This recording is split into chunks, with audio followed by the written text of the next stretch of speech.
নবী প্রতিদিন ওই গাছটায় পিঠ লাগিয়ে নবী ঘন্টার পর ঘন্টা বক্তব্য রাখতেন। সাহাবারা বাড়ি যেতেন না। বিশেষ কোনো কাজ ছাড়া হাদিসে এটাও এসেছে, নবীজি বলেছেন সাহাবারা বাড়ি চলে যাও, বাড়ি থেকে কাজ করো না, অনেকক্ষণ হলো তোমরা বসে আছো। সাহাবারা চলে যেতেন। আল্লাহর নবী জনাবে মুহাম্মদ রাসূলুল্লাহ সাল্লাল্লাহু তাআলা আলাইহি ওয়াসাল্লাম নবী ওয়াসতুনে হান্নানা গাছটায় বাপজি পিঠ লাগিয়ে দাঁড়িয়ে সাহাবাদেরকে বলতেন, যা তোমরা বাড়ি চলে যাও, অনেকক্ষণ থেকে তোমরা আমার বক্তব্য শুনছিলাও। সাহাবারা মসজিদে নববী থেকে বেরিয়ে যেতেন। ও বাপজি ভাইরা, সামনের দিকে পা ফেলতেন আর পেছন দিকে ঘুরে ঘুরে আল্লাহর নবীজির দিকে তাকাতেন। আমার নবী বলতেন, সাহাবা আমি তোমাদেরকে বাড়ি যেতে বলেছি, আমি অনেকক্ষণ ধরে লক্ষ্য করে দেখলাম তোমরা সামনের দিকে পা ফেলছো আর পেছন দিকে ঘুরে ঘুরে কেন আমার দিকে তাকাছো? সাহাবারা নবীজির কাছে বাপজি হাওমা করে কেঁদে কেঁদে বলতেন, নবী গো আপনার কাছ থেকে আমাদের যেতে মন চাই না। ওগো নবী আপনি আমাদেরকে যেতে বলেছেন, নবী আপনার কথা যদি না শুনে রাসূল আমাদের বেয়াদবি হবে। নবী গো বড্ড কষ্ট হয় আপনার দরবার থেকে বাড়ি যেতে। আল্লাহর নবী ওই উস্তুনে হান্নাও খেজুর গাছটায় বাপজি ঘন্টার পর ঘন্টা আলোচনা করতেন। দরদি নবী একদিন অনেকক্ষণ ধরে বাপজি বয়ান করেছিলেন। আপনারা যেমন আমার সামনে বসা, আল্লাহর নবীর মসজিদ নববীর ভিতরে বাপজি সাহাবারা বসা আছে। আল্লাহর দরদি নবী জনাবে মুহাম্মদ রাসূলুল্লাহ সাল্লাল্লাহু তাআলা আলাইহি ওয়াসাল্লাম নবী আমার খাজুর গাছে বাপজি পিঠ লাগিয়ে আলোচনা করেছিলেন। সাহাবারা সবাই নবীজির চেহারার দিকে বাপজি চেয়ে আছেন। সাহাবারা জানতেন নবীর চেহারার দিকে ইমানে হালাতে মহাব্বতে তাকালে আল্লাহ রাজি হয়ে আমার সাহাবারা ভাবতেন নবীজির চেহারার দিকে তাকালে আমার আল্লাহ জীবনের গুনাহগুলো মাফ করে দেবেন। এত মহাব্বত নজরে বাপজি রাসূলের দিকে দেখতেন। আল্লাহর নবী আলোচনা করতে করতে বাবা নবীজির পা মুবারক খানা বাপজি ব্যথা হয়ে গিয়েছে। এক জায়গায় বাপজি দাঁড়িয়ে দাঁড়িয়ে থেকে দেখবেন অনেক মানুষ কলকাতা বাপজি আমরা বহরমপুর লালবাগ থেকে যাই, অনেক সময় বাপজি চালু ট্রেনে বাপজি উঠতে গিয়ে বাবা সিট পাওয়া যায় না। গোটা কলকাতা মানুষেরা তো গ্যাদারিং বাপজি কামারায় বাপজি ইদুগতে কোনো নানারি সমস্যা হয়ে যায়। একভাবে গোটা রাস্তা বাপজি যখন শিয়ালদাতে নামে দেখতে পাওয়া যায় পায়ের জুতোগুলো বাপজি টাইট হয়ে যায়, যায় না? ৩-৪ ঘন্টা দাঁড়িয়ে গেলে আল্লাহ রাসূলের সাহাবারা সকলে বলে নবীর চেহারার দিকে চেয়ে চেয়ে দেখছিলাম। দরদি নবী আলোচনা করতে করতে দেখলাম নবীর পাখানা ডান পাটা বাপজি যখন ব্যথা করে নবী বাম পায়ে ভর দিয়ে ডান পাটা একটু উঁচু করে ধরলেন। আল্লাহর নবীর অনেকগুলো সাহাবার মধ্যে থেকে সবচেয়ে বাপজি দামি সাহাবা, বিশিষ্ট সাহাবা হযরতে আনাস বিন মালিক রাদিয়াল্লাহু তাআলা আনহু বলে নাম তার পাওয়া যায়। ওই সাহাবা উনি লক্ষ্য করে দেখলেন নবী আমার ডান পাটা একটু উঁচু করে ধরলেন। বাম পায়ে বাপজি নবীজি ভর দিয়ে অনেকক্ষণ ধরে আলোচনা করার পর নবী আবার বাম পাটা বাপজি উঁচু করে ধরলেন, ডান পাটা চাপ দিয়ে দিলেন। আল্লাহর নবীর সাহাবা আনাস বিন মালিক রাদিয়াল্লাহু তাআলা আনহু বারবার নবীর পায়ের দিকে বাপজি থেকে থেকে দেখছিলেন। সাহাবার চোখে বাপজি পানি চলে আসলো। সাহাবা বুঝতে পেরেছে নবী আমার কষ্ট পাচ্ছে। নবী দাঁড়িয়ে থাকতে গিয়ে অনেকক্ষণ ধরে দাঁড়িয়ে থাকতে গিয়ে নবীর পা বুঝে ব্যথা হয়ে গিয়েছে। আল্লাহর নবী মজলিসে দোয়া করে দিলেন। সাহাবারা বাপজি সকলে বাড়ি চলে গেলেন। আনাস বিন মালিক রাদিয়াল্লাহু তাআলা আনহু সুজা বাড়ি থেকে তার অর্ধাঙ্গিনী বিবি কিতাবে নাম পাওয়া যায়, তার বিবির নাম ছিল হযরতে আয়েশা। ও বাপজি ভাইরাও আমরা সকলে জানি বিশ্ব নবীজির 11টা বিবি ছিল, তার মধ্যে থেকে একজন বিবির নাম হযরত আয়েশা সিদ্দিকা রাদিয়াল্লাহু তাআলা আনহা। সারা পৃথিবীর বাপজি মানুষের উম্মুল মুমিনের, সারা পৃথিবীর মানুষের বাপজি নবীর স্ত্রী গোলরা বাপজি মা হয় হযরত আয়েশা। আল্লাহর নবীর স্ত্রী আয়েশা নয়, ওই আনাস বিন মালিক রাদিয়াল্লাহু তাআলা আনহুর বাপজি আলাদা, তার বিবি, তার নাম ছিল আয়েশা। আয়েশাকে ডাক দিয়ে বলে, বিবি রে আয়েশা। আয়েশা কাছে এসে বলে, স্বামী কেন আপনি আমাকে ডাক দিলেন? বলে, বিবি রে আল্লাহর নবীজিকে আজকে দেখলাম মসজিদে নববীর ভিতরে, নবী কয়েক ঘন্টা আলোচনা করেছিলেন, আল্লাহর রাসূল বসার কোনো জায়গা নাই, নবী দাঁড়িয়ে কথা বলতে গিয়ে নবী কষ্ট পায়। ওরে আমার আয়েশা, আল্লাহর নবীর জন্য বসার কোন জিনিস করা যায় কিনা একটু যুক্তি পরামর্শ দাও। আনাসের বিবি ডাক দিয়ে বলে, প্রাণের স্বামী চিন্তা করবেন না, যান আপনি জঙ্গল থেকে আপনি গাছ কেটে নিয়ে তক্তা সিনাই করে নিয়ে আসুন, গাছ ফেড়ে নিয়ে আসুন। গাছ বাপজি ফেড়ে তক্তা বের করা হলো। আনাস বিন মালিক রাদিয়াল্লাহু তাআলা আনহুর অর্ধাঙ্গিনী বেবে বাপজি যেই মোতাবিক বাপজি সাজেশন দিলাও, বলে এভাবে এভাবে তিনটা ধাপি বিশিষ্ট আপনি একটা সিস্টেম করুন বসার জায়গাও। আল্লাহ রাসূলের বাপজি আপনার সাহাবা আনাস বিন মালিক রাদিয়াল্লাহু তাআলা আনহুর বিবি বাবা বলে বলে বাপজি মিম্বার তৈরি করে দিলেন। উনি নাম মিম্বার জানেন না। আল্লাহ রাসূলের বাপজি সাহাবা আগামী সপ্তাহের দিকে লক্ষ্য করুন, জুম্মার দিন যেদিন হবে সেই দিন আমি এই জিনিসটা নিয়ে যাব। আল্লাহ রাসূলের বাপজি মসজিদে নববীর দরবারে হযরত আনাস বিন মালিক রাদিয়াল্লাহু তাআলা আনহু ওই বাবা মিম্বারটা মাথায় করে নিয়ে হাঁটতে শুরু করে দিলেন। মদিনার মানুষের সাহাবারা বাপজি বলেন, ভাই এ কেন করেছে? বলে, নবীজির জন্য নিয়ে যাচ্ছি ভাই। আল্লাহর নবী বসে বক্তব্য দেবেন। হযরত আনাস বিন মালিক রাদিয়াল্লাহু তাআলা আনহু খেজুর গাছটার কাছে দিলেন না, ডান সাইডে দিলেন না। আল্লাহ রাসূলের সাহাবা আনাস বিন মালিক রাদিয়াল্লাহু তাআলা আনহু সোজা মেহরাবের কাছে যাওয়ার পর আনাস বিন মালিকের ডান সাইডে রেখে দিলেন। ও বাপজি ভাইরা, দেখবেন মেহরাব ইমাম সাহেবের বাপজি বাম পাশে নয়, বাম পাশে হয়, ডান পাশে রেখে দিলেন। আল্লাহ রাসূল বাপজি হুজরা খানা থেকে বেরিয়ে এসে বললেন, ওগো সাহাবায়ে নাও, এটা কে নিয়ে আসলো? আনাস বিন মালিক হাত জোড় করে বলেন, ইয়া রাসূলুল্লাহ, ইয়া হাবিবাল্লাহ, ফিদাকা বি উম্মি ইয়া রাসূলুল্লাহ। ও আল্লাহর নবী, যে বেয়াদবি হলে maaf করবেন, আপনার সাহাবা আমি আনাস এটা দিলাম, আপনি বসে বক্তব্য দিবেন, দাঁড়াতে যখন পারবেন না। আল্লাহ রাসূল বললেন, বসার জন্য নিয়ে এসেছে? বলে, হ্যাঁ।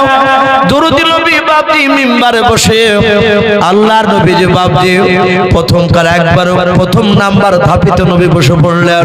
বসার পর আল্লাহর নবীজি বসে চারিদিকে নবী দেখলেন।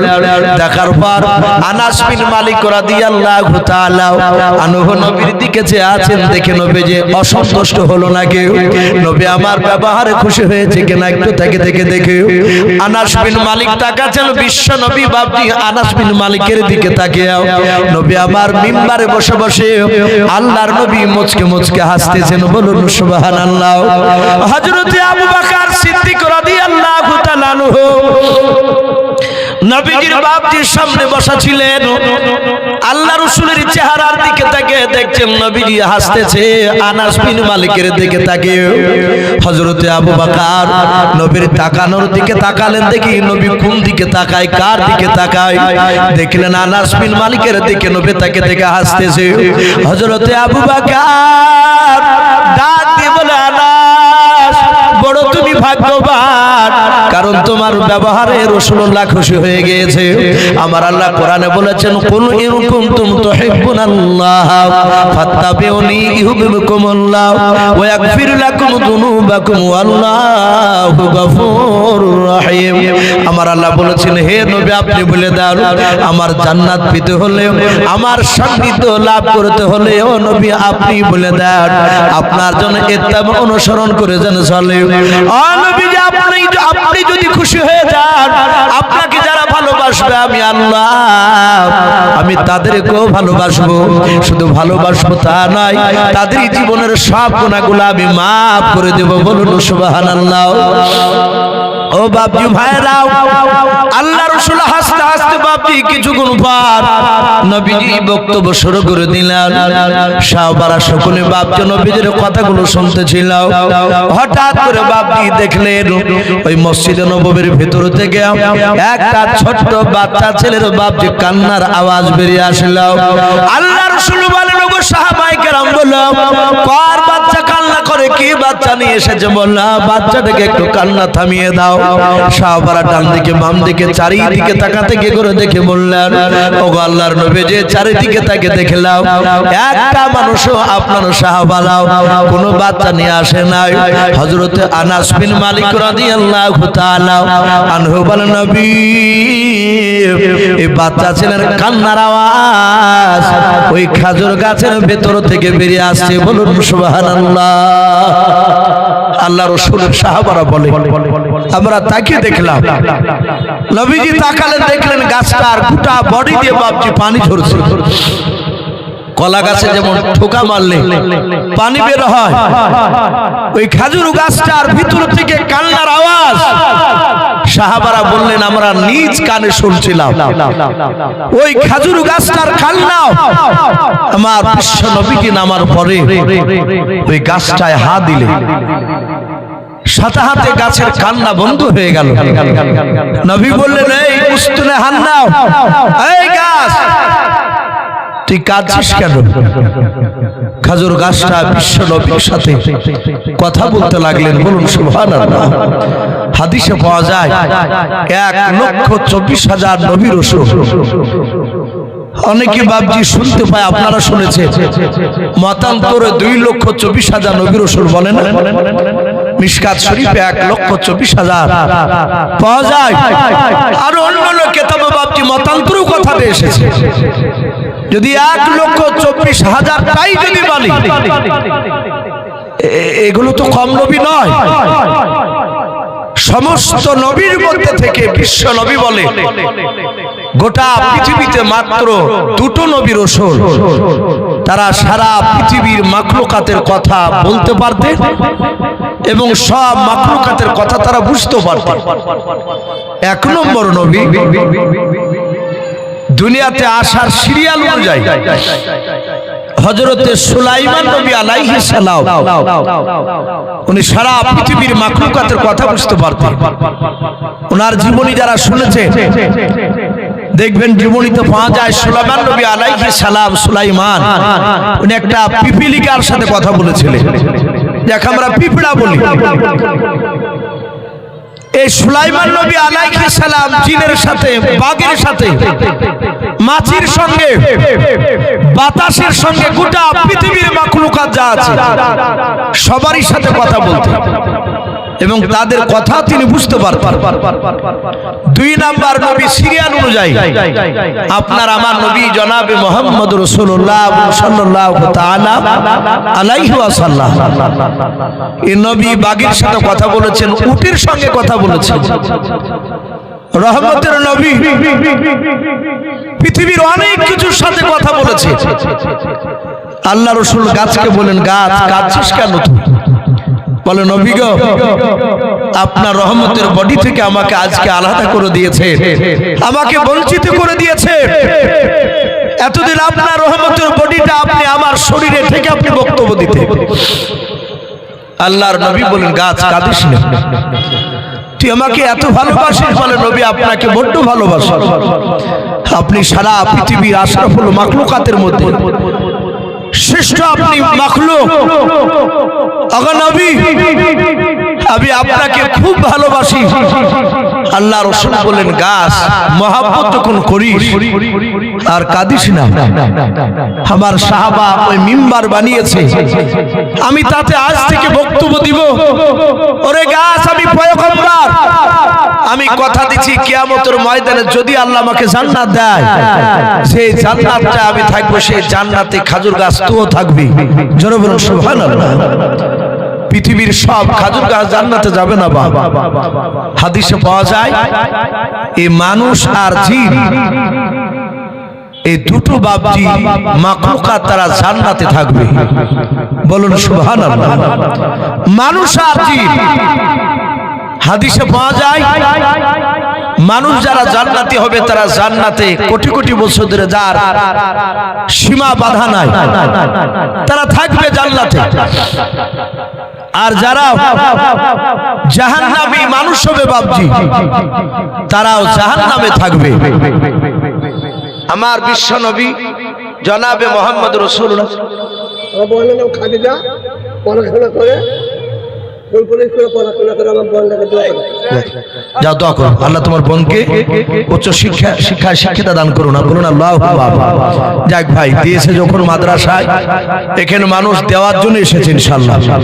তো যাই হোক আমার পরে হয়তো আদায়কারী বক্তা আসবে তাদের হাতে দিবেন যেসব বাপজি ভাইরা এসেছে বিশেষ কারণ ছাড়া এই মজলিস থেকে বেরোবেন না। যদি কারো প্রয়োজন হয় যাওয়ার তাহলে বাপজি খালি হাতে যাবেন না, কিছু দিয়ে যাবেন ইনশাআল্লাহ। তো ভাই আমি বলছিলাম এই মানুষরা তারা জান্নাত জাহান্নামে থাকবে, যারা জাহান্নামী তারা জাহান্নামে থাকবে, জান্নাতি তারা জান্নাতে থাকবে। কিন্তু জিনের ব্যাপারে হাদিসে পাওয়া যায় জিনও জান্নাতে থাকবে এবং জিন যারা খারাপ জিন তারাও মানুষের মতো জাহান্নামে যাবে। কিন্তু খারাপ জিনরা জাহান্নামে গিয়ে জাহান্নামেই তাদের শাস্তি দেওয়া হবে। এখানে একজন এই জায়গা ধরে মা বোনেরা আসলে একটু সাইড থেকে একটু দাঁড়িয়ে ডাকবেন, কাউকে ইশারা করবেন। এই স্টেজ থেকে মাওলানা কেউ হয়তো গিয়ে নিয়ে আসে, এইভাবে সামনে আসা এটা ঠিক নয়। তো যাই হোক আমি বলছিলাম যে হযরতে বাপজি বিশ্বনবী বলে যে জিনেরা যারা জান্নাতি জিন হবে তারা জান্নাতে যাবে। কিন্তু বিশ্বনবী বলে জান্নাতে নিয়ে গিয়ে তাদেরকে জান্নাত ঘুরে নিয়ে জান্নাতের মাটি করে দেওয়া হবে। জিন জান্নাতি জিনদেরকে আর জান্নাতে অস্তিত্ব তাদের রাখা হবে না। কিন্তু নবী বলেন এই মানুষ বাদ দিয়েও জীবজন্তু পশু পাখির মধ্যে থেকে বাপজি হাদিসে পাওয়া যায় একটি কিতাব হায়াতুল হাইওয়ান আল্লামা কামালউদ্দিন দাবিরি রাহমাতুল্লাহ আলাইহি লিখেছেন, তাতে লিখেছেন 14টা জীবজন্তু পশু পাখির মধ্যে বাপজি 14টা জিনিস তাদেরকে জান্নাতে দেওয়া হবে। এই যে গাছের মধ্যে বাপজি খেজুর গাছটা শুধু একটাই মসজিদে নববী। 2 নাম্বার গোটা পৃথিবীর মধ্যে বাপজি একটা কুকুরকে জান্নাতে দেওয়া হবে। জানা আছে আপনাদের? একটা কুকুর, যে কুকুরটা নাম তাফসীরে মারিফুল কোরআনে এসেছে কিতমির, কুকুরটার নাম। ওই কুকুরটা আসহাবে কাহাফের যে ঘটনা আপনারা শুনেছেন অনেকে, ওই আসহাবে কাহাফ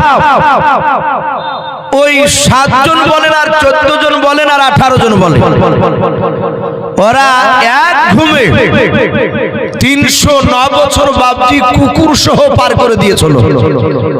ওদের সাথে কুকুরটাও ছিল। ওই আসহাবে কাহাফ ওরা তো জান্নাতে হবে, ওদেরকে ভালোবাসার কারণে আল্লাহ রাজি হয়ে ওদের সাথে যে কুকুর ছিল কুকুরটাও বাপজি জান্নাতে যাবে। 2টো উটনি যাবে জান্নাতে পৃথিবী। হযরতে সালেহ আলাইহিস সালামের জামানায় যে পাহাড় থেকে বাপজি পাহাড় ফেটে যে একটা উট বেরিয়ে এসেছিল, ওই উটটা পেটে বাচ্চা নিয়ে এসেছিল। বাচ্চাটা জন্ম নিয়েছিল, সে মেয়া উটনি। তারা মা পিঠিতে ওই উটনি তারাও যাবে জান্নাতে। এইভাবে বাপজি 1 না 2 নয় 14টার কথা বলা হয়েছে। তা আমি বলছিলাম বাপজি যেই কারণে কথাগুলো তুলে ধরলাম, আমার বিশ্ব নবী মিম্বারে বসে সাহাবাদের সামনে এইভাবে 2টো আঙুলকে জোড়া করলেন। সাহাবায়ে কেরামদেরকে লক্ষ্য করে নবীজি বললেন, ওগো সাহাবারা, তোমরা আমার আঙুল দুটো দেখতে পাচ্ছ একসঙ্গে জোড়া লেগে আছে? বলে হ্যাঁ। আল্লাহর নবীজি বাম হাতে একটা আপনার কাঠের টুকরা হাতে নিয়ে নিলেন, নবী বলেন সাহাবারা এই কাঠের টুকরাটাকে দুই আঙ্গুলের ফাঁকে রাখা যাবে কিনা বলো। এই কাঠের টুকরাটা রাখার মতো কি ফাঁকা আছে দুই আঙ্গুলের ভেতরে? বলো হুজুর না। আল্লাহর নবী বলেন সাহাবারা দুই আঙ্গুল যেমন দেখতে পাচ্ছ আঙ্গুলে আঙ্গুল লেগে আছে? বলো হুজুর হ্যাঁ। বিশ্ব নবী বলেন কিয়ামতের ময়দানে একটা দল আমার সঙ্গে এই আঙ্গুলের মতো একেবারে গা লাগিয়ে থাকবে আমার সঙ্গে। সাহাবারা বলছেন হুজুর ওরা কারাও? নবীজি বললেন যারা দুনিয়ার বুকে আমার উপরে বেশি বেশি দুরূদ পড়বে। বলুন সুবহানাল্লাহ। এই দুরূদ খুব মূল্যবান। এই জন্য বাপজি আমরা চলতে ফিরতে সব জায়গায় দুরূদ পড়বো। বলুন ইনশাআল্লাহ। হ্যাঁ, এখন দুরূদ গুলো পড়বেন, দেখবেন কোন দুরূদটা শরীয়ত সম্মত কিনা। কোরআন হাদিসে যার অস্তিত্ব নাই, বহু জায়গায় এলাকায় বাপজি দুরূদ বলে চালিয়ে দিছে। আদৌ কথাটা যেটা পড়ছি আমরা অনেকেই, সেটা আরবি শব্দ নয়। আরবিতে আর ফার্সিতে বাপজি মিশাল দেওয়া আমরা অনেক সময় দুরূদ বলে চালিয়ে দিচ্ছি। বাপজি আশা করি অনেকে বুঝতে পারছে। এই জন্য বলবো বাপজি যেই দুরূদ কোরআন সুন্নাত মোতাবেক হবে, শুধু যে দুরূদ ইব্রাহিমই আপনাকে পড়তে হবে তা নয়। অনেক দুরূদ আছে, 1000-1000-এর বেশি আছে, আপনি পড়তে পারেন। বাপজি আমি আপনাদের সম্মুখে আলোচনা বাপজি শুরু হয়ে গিয়েছে। আমি বিশ্ব নবীজির কিছু কথা আপনাদের সামনে তুলে ধরার জন্য এসেছি। আমরা সকলেই জানি সারা পৃথিবীর শ্রেষ্ঠ নবী জনাবে মুহাম্মদ রাসূলুল্লাহ সাল্লাল্লাহু আলাইহি ওয়াসাল্লাম নবী এমন শিক্ষা দিয়ে গিয়েছেন সারা পৃথিবীর মানুষকে। নবী যেগুলো করেছে সেগুলো আমরা করলি সেগুলোকে নবীর সুন্নাত মানা বলা হয়। নবী করেছে আমরা করব না, তাহলে রাসূলকে বাপজি মানা হবে? কথা বলে। নবীকে মৌখিক ভালোবাসা আলাদা জিনিস, যে আমরা নবীকে ভালোবাসি কিন্তু নবীর সুন্নাতের উপর আমল করি নাই, এই ভালোবাসা কিয়ামতের ময়দানে বেকার হয়ে যাবে। বিশ্ব নবী বলেন মান আহাব্বা সুন্নাতি, যারা আমার সুন্নাতকে ভালোবাসলো ফাকাদ আহাব্বানি, তারা আমাকে ভালোবাসলো। ওমান আহাব্বানি কানা মাই ফিল জান্নাহ, আর যারা আমার সুন্নাতকে ভালোবাসলো তারা আমার সঙ্গে জান্নাতে থাকবে। জোরে বলুন সুবহানাল্লাহ। আমার বিশ্ব নবী এমন কোন কাজ, ভারী কাজ আমাদের উপর বাপজি চাপিয়ে দেয় না। 5 ওয়াক্ত নামাজ আমরা পড়ি নাই, যারা পড়ি না তাদেরকে বাপজি 5 ওয়াক্ত নামাজটা বিরাট ভারী মনে হয়। দেখে পুলিশকে দেখে একটা দোষী মানুষ, চোর, যতটা ভয় না করে তার চেয়ে ডবল ভয় করে বাপজি এই তাবলীগ জামাত, এই মৌলভী মোল্লাদেরকে দেখলে। ক্যারাম বোর্ড খেলছে কিছু যুবক ছেলে, গ্রামে তাবলীগ গিয়েছে, আসর নামাজের পর বাপজি তাবলীগের জামাত তসবিহ নিয়ে হাঁটছে রাস্তা। আসর পর তো ওই মানুষের দাঁড়ে দাঁড়ে যায় যে মাগরিবের নামাজ পড়তে, ভাই চলো, যদি সময় না দিতে পারে তাহলে বলে ভাই এখন যেতে না পারলে আপনি মাগরিবে যাই। হঠাৎ করে একটা ছেলে বলছে ভাই পালাও, বলে কি হলো? বলে ওই দেখ, এই যারা ক্যারাম বোর্ড খেলছিল তারা দেখছে পুলিশ আসছে নাকি। এই ক্যারাম বোর্ড খেলা বাদ দিয়ে তাকাচ্ছে যে ছেলেটা তো বলেছে আসছে, ওই দেখ পালা। গাড়ির তো শব্দও নাই, যাহাতে বাপকে একটু আড়াল থেকে যাহাতে তসবিহ হাতে পড়েছে তো নজর চোখে আর নাই, ক্যারাম বোর্ড ফেলিয়ে দিয়ে দৌড়ে দেবো দেখি। ভয় এতে নামাজ পড়ার জন্য বলবে, যারা পড়ি না তাদেরকে বাপজি আমাদের খুব ভারী মনে হয়, আর যারা নামাজ পড়ে তাদের ভারী মনে হয় না। আজকে বাপজি আপনাদের এই মসজিদে এশার নামাজ পড়লাম, একজন বাপজি নামাজ পড়েন, তাকে আমি চিনি না, কিন্তু এই বাপজি ছিলেন। উনি পড়া ছিলেন, মানে তখন ছিল না নামাজে দেখলাম, এই জন্য বাপজি বুঝতে পারে, কিন্তু উনি নামাজ পড়ালেন। যারা পড়লেন আলেম ওলামা, উনি বয়স্ক মানুষ, ওনার উঠতে বসতে অসুবিধা হচ্ছিল, আপনারা বুঝতে পারছিলেন, কিন্তু তবু মধুর সুরে বাপজি তিনি নামাজ পড়ালেন। নামাজটা পড়ছিলাম, মনে হচ্ছে আল্লাহ মনে হয় আজকে নামাজ মনে হয় কবুল করে নেবে, এত মুরব্বী মানুষের পেছনে নামাজ পড়তে পেলাম। বাপজি নামাজ এ ভারী জিনিস নয়, আমরা ভারী ভেবে নিয়েছি। আমার বিশ্বনবী এমন কোন কাজ করে নাই যেই কাজটা বিশ্বনবী না করে সাহাবাদের সামনে চাপিয়ে দিয়েছে।